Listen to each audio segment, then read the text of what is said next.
Well, interest rates have been marching higher. We've seen them higher almost every day for the last 7 days or so. So what is moving the market? That is the purpose of this video. So we're going to talk about it. Let's dive right into the numbers. As we always do, Mortgage News Daily. This tracks the 30-year fixed rate conforming loan. It is a nationwide average.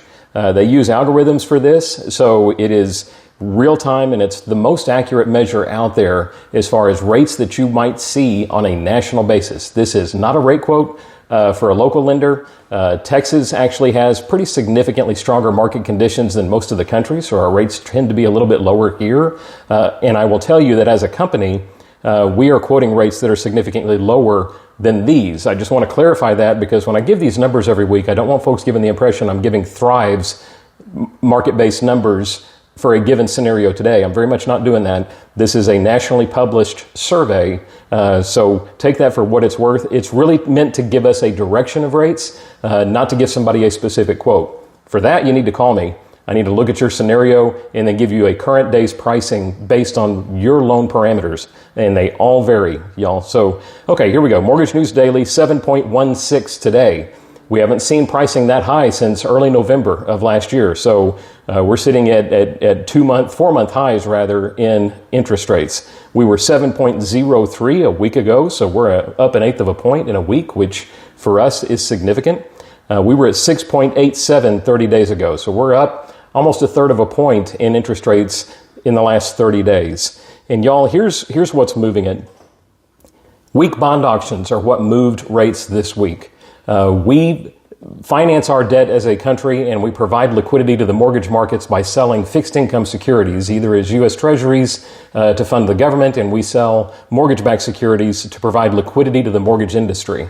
Those are the two areas where the Fed has the most influence, and they have to sell that debt. This is one of the primary things that the Fed has to organize, is how we refinance and how we finance the money that we spend that we don't take in taxes. We got to borrow it, right? So the way that they do that is they issue bond auctions, and those bonds are sold at a price, and those bonds are sold paying a yield, right? And if the market doesn't like it, the price on those bonds falls, and the yield on those fixed income securities goes up. Our rates are tied to those yields.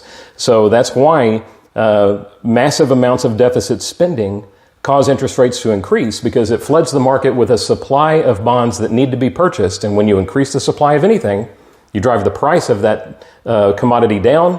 And in this case, the yield on those commodities up, and with it, our interest rates. So when we've been seeing that, we've got weak bond auctions this week. 20-year bond auction this week was very poorly attended. And that's just a reflection of the fact that there is too much debt and too few investors to buy it, particularly when the Fed's not buying as they were in the past. They've been the primary purchaser of these fixed income securities, and of course, in a tightening cycle, they stopped that. In addition, the Fed is going to be looking to unwind their current holdings. They currently hold a little over $6.5 trillion of fixed income securities. They don't want to hold that much. They don't want to hold 33% of the gross domestic product in the form of fixed income securities. They would much rather that number be historically in the 23-24% range, and that may help us significantly. So here's where we're going to get a little bit of inside baseball around what the next 60 days may hold for us.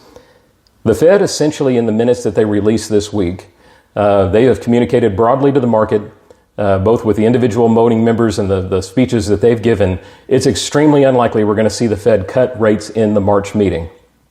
That said, the Fed may well choose to hedge their bets a bit and improve pricing by simply stating or hinting at a future schedule whereby they're going to stop selling so much of their existing balance sheet. If they do that, that reduction in supply, that perceived reduction in supply, could help interest rates significantly. So be looking for us to comment on the Fed minutes from the March meeting. Because if they give hints to the fact that, hey, by the end of this year or by the second quarter of this year, we're going to start slowing the rate at which we're unwinding our balance sheet, even without a cut, y'all, that would significantly improve interest rates, because it tells the fixed income market that there's less supply hitting the market in the future for these fixed income securities, and that would have better attendance at these auctions when we're putting these debt instruments up for sale. That's a long-winded way of saying we got a good shot at interest rates trending lower by the end of the year, y'all. So that is the expectation that I think a lot of folks have. I still hold that view. I still think we're going to see better pricing. Some other things included that we need to talk about quickly. Existing home sales, stronger than expected. We're back up to a 4 million annualized pace of pre-existing homes being sold. 5 million is kind of the typical range that we would like to get at. We would consider that a more normal marketplace over the last decade or so. So we're headed in the right direction as far as existing home sales. It's a significant increase from last year. It's up, in fact, when you adjust the December numbers, we're up 5% month over month in existing home sales, which is a good sign for spring. I'm certainly way busier than I was last spring and way busier than I've been in the last 3 or 4 months.